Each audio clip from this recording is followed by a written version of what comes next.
নমস্কার, আমি প্রশান্ত শাস্ত্রী আপনাদেরকে আরও একবার স্বাগত জানি। শুরু করছি মাসিক রাশিফলের অনুষ্ঠান। আজকে আলোচনা করব 2025 সাল, নতুন বছর, নতুন বছরের প্রথম মাস জানুয়ারি মাস আপনাদের কেমন কাটতে চলেছে। এ মাসে আপনাদের শরীর স্বাস্থ্য, আপনাদের অর্থনৈতিক অবস্থা, আপনাদের কর্মজীবন, এডুকেশন লাইফ এবং আপনাদের যারা ব্যবসা করছেন ব্যবসায়িক লাইফ, প্রেম, দাম্পত্য জীবন এবং ওভারঅল সবটাই আপনাদের সামনে বিস্তারিতভাবে আলোচনা করবার চেষ্টা করব। তবে আমরা মূল অনুষ্ঠানে প্রবেশ করব। আজকে আমরা আলোচনা করব সিংহ রাশি বা সিংহ লগ্নকে নিয়ে। প্রথমে 2025 একটি নতুন বছরের শুরুর সূচনা ঘটতে চলেছে এবং নতুন বছরের প্রথম অবশ্যই আপনাদের সিংহ রাশি বা সিংহ লগ্নের জাতক জাতিকাদের অনেক ভালো কাটুক, অনেক সুন্দর কাটুক। 2025 সালে আপনারা আপনাদের টার্গেটগুলো পূরণ করতে পারুন, আপনাদের যে কোনো আটকে থাকা কাজগুলো পূরণ হোক, আপনাদের আরও বেটার কাটুক এবং আপনারা জীবনের আরও একটি বছর বা আরও একটি অধ্যায়ে এগিয়ে যান এবং আপনারা নতুন বছর অনেক অনেক ভালো কাটান, অনেক স্মরণীয় করে রাখুন। এটুকু কামনা করি আপনাদের প্রত্যেকটা দিন, প্রত্যেকটা মুহূর্ত ভালো কাটুক, এটুকু কামনা করে অনুষ্ঠান শুরু করছি। তবে অবশ্যই সিংহ রাশি বা সিংহ লগ্নকে নিয়ে যখন আমরা আলোচনা করব তখন দেখে নেব যে সিংহ রাশি বা সিংহ লগ্নের অধিপতি গ্রহ রবি অবস্থান। দেখুন, রবি আপনাদের রাশির পঞ্চম ভাব থেকে গোচর করছে, যেটি ধনু রাশির ঘর, এবং মাসের 15 তারিখের পরে ধনু মকর রাশিতে প্রবেশ করবে, অর্থাৎ যেটিকে আমরা মকর সংক্রান্তি বলি। মাসের 15 তারিখের পর থেকে রবির যখন মকর রাশি অবস্থান হবে, অর্থাৎ মাসের প্রথম 15 তারিখ আপনাদের পঞ্চম এবং সেকেন্ড 15 তারিখ ষষ্ঠ, এই দুইভাবেই রবির গোচর হবে। তবে সিংহ রাশি বা সিংহ লগ্নের জাতক জাতিকাদের ক্ষেত্রে মাসের 15 তারিখ পর্যন্ত আপনাদের বুদ্ধি, মেধা, আপনাদের ক্রিয়েটিভিটি, আপনাদের কাজ এবং আপনাদের সব ধরনের দিকেই আপনারা সাকসেস পেতে পারবেন এবং আপনাদের এই সময় মন মানসিকতা যথেষ্ট ভালো থাকবে। আপনারা যে কোনো কাজ বুদ্ধি দিয়ে হ্যান্ডেলিং করতে পারবেন এবং আপনাদের মধ্যে একটি আমেজ বা একটি সুন্দর মন কাজ করবে, অর্থাৎ আপনারা যে কোনো কাজ মন দিয়ে ভালো করতে পারবেন এবং আপনাদের যে ধরনের কাজগুলো আটকে ছিল এই মাসের 15 তারিখ পর্যন্ত আপনি তুলে নিতে পারবেন এবং আপনাদের হেলথ বা শরীর স্বাস্থ্য মাসের 15 তারিখ পর্যন্ত কোনো সমস্যা নেই, আপনাদের যথেষ্ট ভালো আছে। তবে 15 তারিখের পরে রবি যখন ষষ্ঠ স্থানে যাবে, তবে একটি কথা আছে, যদিও আপনাদের রাশিপতি বা লগ্নপতির ষষ্ঠভাবে যাওয়া সেটা কিছু ক্ষেত্রে খারাপ দেখা যায়, তবে ষষ্ঠভাবে রবি যথেষ্ট ভালো ফল দিয়ে থাকে। তবে এখানে বলতে হবে যে আপনি মাসের 15 তারিখের পরে শত্রু বিজয়ী হবেন। শত্রু, যে ধরনের শত্রু দ্বারা আপনি প্রতারিত হচ্ছিলেন, শত্রুর মুখোশ খুলে যাবে, শত্রুকে আপনি পরাস্ত করতে পারবেন এবং মাসের 15 তারিখের পরে আপনাদের একটু হেলথের জায়গা নজর রাখতে হবে, অনিয়ম করবেন না। যে অবশ্যই ওয়েদার চেঞ্জ, অর্থাৎ একটি শীতকাল চলছে, কাজেই ঠান্ডা লাগা, জ্বর, সর্দি কাশি, একটু শারীরিক অসুস্থতার প্রবণতা দেখা যেতে পারে। তবে যাদের হাই প্রেশার আছে, তাদের ক্ষেত্রে বলবো বেশি বাড়তি হেডেক বা বাড়তি চাপ নিয়ে কাজ করবেন না, সেটি মাথায় রাখবেন। তবে আপনাদের যেহেতু মঙ্গল এই সময় নিচস্থ আছে, তাই যারা গাড়ি চালিয়ে কর্মে যান বা আপনারা গাড়ি চালিয়ে ব্যবসা কর্ম যে কোনো ক্ষেত্রেই আপনারা প্রতিদিন যাতায়াত করছেন, সেক্ষেত্রে বলবো যে কোনো কাজে বেরোনোর আগে হাতে সময় নিয়ে বেরোবেন। ড্রাইভ করার সময় সাবধানে গাড়ি ড্রাইভ করবেন, কেননা মঙ্গল নিচস্থ থাকলে কোনো ক্ষেত্রে গাড়ি চালানোর ক্ষেত্রে কিছু সমস্যা আসতে পারে, কেননা মঙ্গল ভূমিকারক গ্রহ এবং মঙ্গল আমাদের বাহনকারক গ্রহ। তাই গাড়ি ঘোড়া চালানোর ক্ষেত্রে সাবধানতা অবলম্বন করতে হবে মাসের 21 তারিখ পর্যন্ত। 21 তারিখের পরে যখনই মঙ্গল আপনাদের রাশির একাদশ স্থানে চলে যাবে, তখন থেকে সমস্যাটা অনেকটা রিকভারি হবে।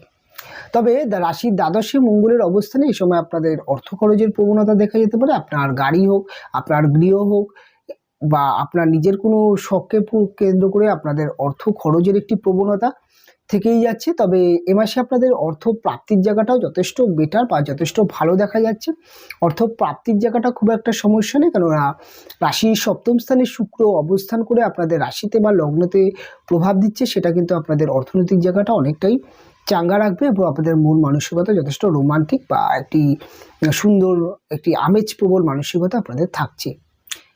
তবে এ মাসে আপনাদের মাসের 15 তারিখ পর্যন্ত বিভিন্ন সূত্রে আটকে থাকা টাকা পুনরুদ্ধার হবে এবং বিশেষ করে মাসের 21 তারিখের পরে আপনি আপনার পাওনা টাকা পয়সা অবশ্যই পুনরুদ্ধার করতে পারবেন এবং আপনি যে কোনো কাজে টাকা ইনভেস্টমেন্ট করেছিলেন বা টাকা পয়সা কোথাও আটকে গেছিলো সেগুলো পুনরুদ্ধার হবে। মাইনাপত্র বৃদ্ধি বা প্রমোশন এগুলোর জন্য মাসের 15 তারিখের পর থেকে ভালো সময় এবং 21 তারিখের পর থেকে আরও বেটার সময় আপনাদের আসছে।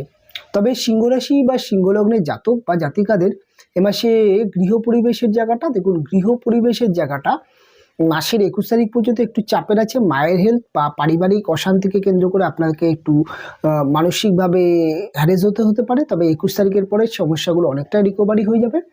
তবে যেহেতু আপনাদের রাশি 5th হাউস থেকে বুধ গোচর করছে এবং মাসের 4 তারিখ থেকে মোটামুটি মাসের 21 তারিখ পর্যন্ত বুধ আপনাদের ওই স্থানটাতে থাকবে, কাজেই আপনাদের বুদ্ধির দ্বারা বা আপনি আপনার বুদ্ধি বা মেধাকে কাজে লাগিয়ে পারিবারিক সমস্যাগুলোকে রিকভারি করতে পারেন। তবে মায়ের হেলথকে নিয়ে একটু সাবধান থাকতে হবে মাসের 21 তারিখ পর্যন্ত, নচেত কোনো একটা বড় সমস্যা নেই। তবে বাড়িঘর যারা নির্মাণ করছেন বা বাড়িতে যারা কনস্ট্রাকশনের কাজবাজ করছেন সেক্ষেত্রে বলবো মাসের 21 তারিখের পরে কাজটাকে নতুন করে চালু করুন। এই সময় কাজের ক্ষেত্রে রিস্ক নিয়ে কোনো কাজ করবেন না বা নতুন করে যারা কাজ চালু করবেন সেক্ষেত্রে মাসের 21 তারিখ থেকে 21 তারিখের পর থেকে পদক্ষেপ নিন, সেক্ষেত্রে ভালো একটি রেজাল্ট আপনি পাবেন। কেননা মঙ্গল যখন একাদশে অবস্থান করবে অর্থাৎ 21 তারিখের পর থেকে তখন আপনি চেষ্টা করতে পারেন, সেটা আপনার জন্য ভালো যোগ হবে। গৃহপ্রবেশ বা বাড়িতে ঢুকবার ক্ষেত্রে 21 তারিখের পর থেকেই ডেটটাকে আপনি ফাইনাল করুন, সেক্ষেত্রে আপনাদের যথেষ্ট বেটার রেজাল্ট দিয়ে দেবে। এবার আমি আলোচনা করব আপনাদের এডুকেশন লাইফকে নিয়ে। দেখুন, এডুকেশন লাইফ নিয়ে যখন আমরা আলোচনা করবো তখন দেখে নেব রাশির 5th হাউস, রাশির 4th হাউস। দেখুন, ছোটো ছোটো ছেলেমেয়েরা যারা প্রাইমারি এডুকেশন করছে তাদের পড়াশোনার অমনোযোগী ভাব একটা দেখা যেতে পারে মাসের 21 তারিখ পর্যন্ত। পড়তে বসে অলসতা, একটু গাফিলতি মনোভাব দেখা যেতে পারে। তবে যারা হাই এডুকেশন করছে তাদের জন্য কোনো চাপ নেই। মাসের প্রথম পক্ষ, দ্বিতীয় পক্ষ, দুই পক্ষই বেটার আছে এবং এ মাসে আপনাদের হায়ার এডুকেশনের যদি যথেষ্ট ভালো।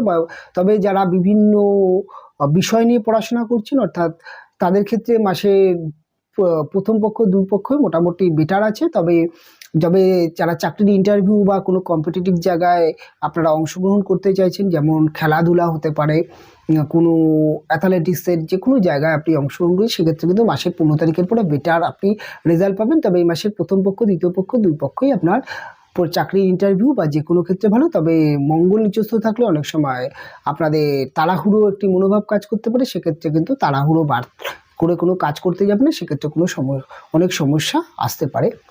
তবে সিংহ রাশি বা সিংহ লগ্নের জাতক বা জাতিকাদের প্রেম মৌর্য সম্পর্ক, দেখুন প্রেমের জায়গাটা আপনাদের মাসের প্রথম 15 তারিখ প্রেমের ক্ষেত্রে আপনাদের নতুন প্রেম প্রাপ্তির যোগ এবং আপনি দীর্ঘদিন ধরে কাউকে পছন্দ করছিলেন, এই সময় প্রস্তাব আপনি রাখতে পারেন বা আপনার প্রপোজ আসার একটি সম্ভাবনা আছে। তবে রবি যেহেতু আপনাদের রাশির 15 তারিখ পর্যন্ত রাশির পঞ্চম ভাব থেকে গোচর করবে, কাজেই রবি একটি গরম গ্রহ, কাজেই আপনার প্রেম ভালোবাসাকে কেন্দ্র করে একটু মাথা গরমের প্রবণতা দেখতে পাওয়া যায়। এবং আপনি বিশেষ করে আপনার পার্টনার যিনি থাকবেন অর্থাৎ আপনার প্রেমিক বা প্রেমিকাকে তাকে একটু বাড়তি শাসন করতে যাবেন, সেক্ষেত্রে আপনার প্রেম ভালোবাসার ক্ষেত্রে কিছু ইগো প্রবলেম আসতে পারে। অনেক সময় এমন কিছু কথাবার্তা আপনাদের রিলেশনের ক্ষেত্রে তৈরি হলো যেটাকে নিয়ে আপনার ইগো তৈরি হতে পারে বা আপনার পার্টনারের ইগো তৈরি হতে পারে, এরকম একটি সমস্যা মাসের 15 তারিখ পর্যন্ত থাকবে। তবে 15 তারিখের পরে প্রেম ভালোবাসার জায়গা আবার বেটার দেখা যাবে। তবে আপনার মধ্যে যেহেতু আপনাদের মাসের 28 তারিখ পর্যন্ত শুক্রের একটি দৃষ্টি আপনার রাশিতে বা লগ্নের মধ্যে থাকবে, কাজে এই সময় কিন্তু আপনার পার্টনারের প্রতি আপনার ফোকাস ভালো থাকবে, আপনি রোমান্স বা প্রেম ভালোবাসার প্রতি আপনার একটু চাহিদা বা দৃষ্টি থাকবে, এরকম একটি ব্যাপার। তবে আপনার মধ্যে রোমান্টিক ব্যাপারটা যথেষ্ট ভালো থাকবে। চেষ্টা করবেন এই মাসে আপনার প্রেমিক বা প্রেমিকাকে নিয়ে ছোটোখাটো কোনো একটা জায়গায় ঘুরে আসুন বা কিছুটা সময় একে অপরকে সময় দেওয়ার চেষ্টা করুন এবং চেষ্টা করুন কোনো একটি রেস্টুরেন্টে বা কোনো একটু ছোটোখাটো শপিং করে আসুন, দেখবেন আপনাদের রিলেশানগুলো অনেক বেটার থাকবে।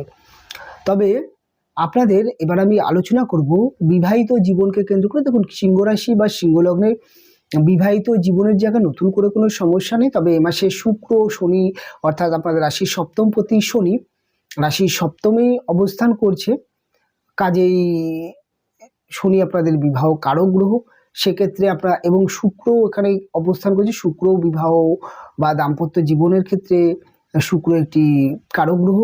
সেক্ষেত্রে বলাই যেতে পারে যে এই মাসে আপনার পার্টনার অর্থাৎ আপনার লাইফ পার্টনার যিনি তার মধ্যে রোমান্টিক ব্যাপার কাজ করবেন, তিনি আপনাকে বেশি করে পেতে চাইবেন এবং তার মধ্যে একটি ঘুরতে যাওয়া বা একটি ছোটোখাটো ট্যুর ভ্রমণ এরকম একটি মানসিকতা কাজ করবে। কাজেই আপনি আপনার লাইফ পার্টনারকে সময় দিন এবং তাকে নিয়ে ছোটোখাটো ট্যুর ভ্রমণ করার চেষ্টা করুন। দেখবেন রিলেশনগুলো যথেষ্ট বেটার থাকবে এবং যে এই মাসে আপনাদের বিবাহ যোগ প্রবল আছে বা বিবাহিত জীবনকে কেন্দ্র করে ভুল বোঝাবুঝি বা কোনো সমস্যা চলছিল, এই মাসে আপনি আপনার পার্টনারকে সময় দিন, পার্টনারের সাথে সময় কাটানোর চেষ্টা করুন, দেখবেন রিলেশনগুলো অনেক বেটার হবে। এবং এই মাসে আপনার পার্টনারের অর্থাৎ আপনার যিনি ওয়াইফ থাকবেন, বিশেষ করে আপনার যিনি পত্নী হবেন, তার কিন্তু এই মাসে ছোটোখাটো কিছু ডিমান্ড থাকতে পারে, কিছু গ্র্যাজুয়েট শখ থাকতে পারে, আপনি পূরণ করবেন। আপনার কাছে কিছু আবদার এই সময় করতে পারে, আপনাকে পূরণ করার মতো একটি পরিস্থিতি আসবে। এবং আপনার যিনি হাজব্যান্ড আছেন সেও আপনাকে বিশেষ করে কিছু গিফট দেওয়ার একটি প্রবণতা বা একে অপরের মধ্যে ভালোবাসার জায়গাটাও আদান প্রদানের জায়গাটা যথেষ্ট ভালো স্ট্রং দেখা যাচ্ছে। তবে আপনার পার্টনারের একটি ডিমান্ড এই সময় কাজ করতে পারে, শুক্র যেহেতু সপ্তমে আছে। তবে বিবাহিত নতুন বিবাহ যোগ বা সেকেন্ড ম্যারেজ যোগ এ মাসে টোটাল সবই আছে সিংহ রাশি বা সিংহ লগ্নের জাতক বা জাতিকাদের জন্যে। তবে সিংহ রাশি বা সিংহ লগ্নের জাতক বা জাতিকাদের কর্মজীবনকে নিয়ে যদি আমি আলোচনা করি, দেখুন আপনাদের রাশির দশমপতি অর্থাৎ আপনাদের মঙ্গল গ্রহটি আপনাদের রাশির দশমপতি হচ্ছে শুক্র। যেহেতু শুক্র আপনাদের রাশির সপ্তম ভাব থেকে গোচর করছে, সেক্ষেত্রে কর্মজীবনের ক্ষেত্রে আপনার এ মাসে কিছু ক্ষেত্রে আপনার মুডিয়ালি ব্যাপার কাজ করতে পারে, আপনি একটু আরামপ্রিয়ভাবে কর্ম করার প্রবণতা থাকতে পারে। তবে শুক্র যেহেতু আপনাদের রাশির সপ্তম ভাব অর্থাৎ কেন্দ্রভাবে অবস্থান করছে এবং এখানে শুক্র যথেষ্ট বেটার ফল দেয়, কর্ম পরিবেশে নতুন করে কোনো সমস্যা হবে না। তবে বসের সাথে ভুল বোঝাবুঝি বা কোনো সমস্যা ছিল সেগুলো রিকভারি হয়ে যাবে এবং কর্মের জায়গায় আপনি আপনার অফিস কলিগ বা আপনার যে কোনো সমস্যাগুলোকে আপনি হ্যান্ডেলিং করতে পারবেন। মাসের 21 তারিখের পরে আপনার মায়নাপত্র বৃদ্ধি, প্রমোশন বৃদ্ধির যোগ আছে। কর্মকে ক্ষেত্রকে কেন্দ্র করে ছোটোখাটো ট্যুর ভ্রমণ হবারও একটি যোগ দেখা যাচ্ছে। তবে সিংহরাশি বা সিংহলগ্নের জাতক জাতিকাদের জন্য এ মাসে কিন্তু কর্মপ্রাপ্তির যোগও আপনাদের দেখা যাচ্ছে। তবে কর্মের জায়গাটা যদি ওভারঅল ভালো যদি বলেন, মাসের 28 তারিখের পরে কর্মের জায়গা একদম অন্তিমে গিয়ে কর্মের জায়গা অনেক বেটার হবে, কেননা শুক্র তখন আপনাদের রাশির সপ্তম থেকে রাশির অষ্টমভাবে উচ্চস্থ হবে। যদিও অষ্টমভাবে থাকুক, সে উচ্চস্থ হবে, সেখানে আপনাদের কিছু না কিছু ভালো বেনিফিট রেজাল্ট দিয়েই যাবে। তবে ওভারঅল আপনাদের কর্মজীবনের ক্ষেত্রে নতুন কোনো সমস্যা নেই। তবে কর্মপরিবেশে যে ধরনের সমস্যাগুলো সেগুলো ছিল সেগুলোকে আপনি রিকভারি করবার চেষ্টা করবেন। এই মাসে একটুখানি ফোকাস দেবেন যে আপনার অফিসে কোনো একজন কর্মচারী সহকর্মী হতে পারে বা আপনার বস হতে পারে, তার সাথে কোনো কিছুকে কেন্দ্র করে দীর্ঘদিন কথা কাটাকাটি চলছিল বা ভুল বোঝাবুঝির ক্ষেত্রে কথাবার্তা বন্ধ হয়ে গেছিলো বা একটা বাজে সম্পর্ক তৈরি হয়ে গেছিলো, সেক্ষেত্রে কিন্তু আপনি যদি চান এই সময় কিন্তু তার সাথে ভুল বোঝাবুঝিটাকে আপনি মিটিয়ে নিতে পারবেন, এরকম একটি সম্ভাবনা সিংহরাশি বা সিংহলগ্নের জাতক জাতিকাদের কর্মজীবনে দেখা যাচ্ছে। সিংহরাশি বা সিংহলগ্নের জাতক জাতিকাদের ব্যবসার ক্ষেত্রে এ মাসটা যথেষ্ট সুন্দর দেখা যাচ্ছে। ব্যবসায় আপনি এ মাসে ভালো গেইন করতে পারবেন, কারণ শুক্র বিজনেসের কারক গ্রহ মানা হয়ে থাকে এবং শুক্র বিজনেসের সপ্তম ভাবে থেকে আপনাদের ব্যবসার ক্ষেত্রে যথেষ্ট বেটার রেজাল্ট দেবে এবং বুধ পঞ্চমে অবস্থান, রবি বুধ বুধাদিত্য যোগ পঞ্চমে, আপনার ব্যবসার ক্ষেত্রে এই মাসে ভালো গ্রোথ দেখা যাচ্ছে। আপনি ব্যবসায় অন্যান্য মাসের থেকে এই মাসে বাড়তি কিছু আয় করতে পারবেন এবং নতুন ব্যবসা শুরুর ক্ষেত্রেও এই মাসটা ভালো সময় এবং আপনি ব্যবসার ক্ষেত্রে মার্কেটিং সেক্টরটা ভালো হবে। যারা ঘুরে ঘুরে সেলস মার্কেটিংয়ে আছেন তাদের জন্য ভালো, যারা সেলফ প্রফেশনাল করছেন তাদের জন্য ভালো, যারা অনলাইনে কাজ করছেন যেমন বিভিন্ন প্ল্যাটফর্ম ইউটিউব হতে পারে, ফেসবুক হতে, তাদের জন্য যথেষ্ট বেটার এই মাসটা। ওভারঅল এই মাসটা কিন্তু আপনাদের ব্যবসা বা কর্মজীবনকে কেন্দ্র নিয়ে যথেষ্ট বেটার রেজাল্ট দিয়ে যাচ্ছে সিংহরাশি বা সিংহলগ্নের জাতক জাতিকাদের। তবে সিংহরাশি বা সিংহলগ্নের জাতক জাতিকাদের এই মাসে যারা শেয়ার মার্কেটের ক্ষেত্রে আছেন তাদের জন্য যথেষ্ট বেটার এই মাসটা। এই মাসে শেয়ার মার্কেটে আপনি ভালো মুনাফা করতে পারবেন, কেননা আপনার বুধের অবস্থান যথেষ্ট ভালো আছে এবং তার সাথে সাথে শুক্রের অবস্থান ভালো আছে, আপনাকে কিছু বেনিফিট অবশ্যই দিয়ে যাবে। তবে অষ্টমে রাহু কিছু ক্ষেত্রে কিছু সমস্যা করে থাকে, যেমন অনেক সময় ভাগ্যের প্রতারণা করে থাকে, অনেক সময় হঠাৎ কোনো একটা সমস্যাকে ক্রিয়েট করতে পারে, কেননা অষ্টমে আপনাদের রাহু দীর্ঘদিন ধরেই যাচ্ছে। সেক্ষেত্রে কিছুটা সাবধান থাকবেন। ওভারঅল কোনো সমস্যা দেখা যাচ্ছে না। তবে সিংহ রাশি বা সিংহ লগ্নের জাতক জাতিকাদের লটারি ফাটকার যে এই মাসে ঠিকঠাক আছে। আপনি লটারি বা লটারি কাটবার ক্ষেত্রে অবশ্যই আপনার জন্য কিছু মুনাফা দিয়ে যাবে, এবং মাসের 28 তারিখের পরে আপনার কোনো না কোনো একটি লটারিতে ভালো গেইন আপনি করতে পারেন, যারা লটারি বা এই ধরনের বিষয়ে যুক্ত আছেন। তবে মোটামুটি সব রকমভাবে সিংহ রাশি বা সিংহ লগ্নের জাতক জাতিকাদের এই মাসটা কেমন কাটবে বিস্তারিতভাবে আলোচনা করবার চেষ্টা করলাম। অনুষ্ঠান আমি এখানেই শেষ করব। ফিরে আসবো পরবর্তী লগ্ন বা রাশির অনুষ্ঠান নিয়ে। আপনারা ভালো থাকবেন, আপনারা সুস্থ থাকবেন। দেখা হবে পরবর্তী অনুষ্ঠানে।